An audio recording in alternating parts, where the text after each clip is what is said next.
السلام علیکم عزتمندو، څنګه یې؟ امید لرم چې روغ جوړ خوشحاله به یې، د ژوند په مزو کې به یې.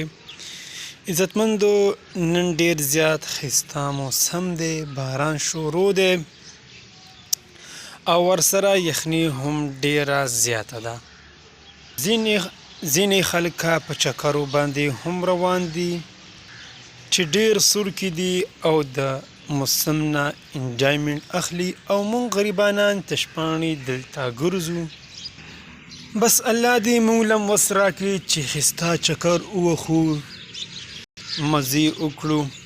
د دې خبرو ریزن دا دی چې زموږ حکومت ډیر زیات غل دی، کرپشن دی، په غریبانانو باندې زړه نه سیزي، د غریبانانو حقونه وخي.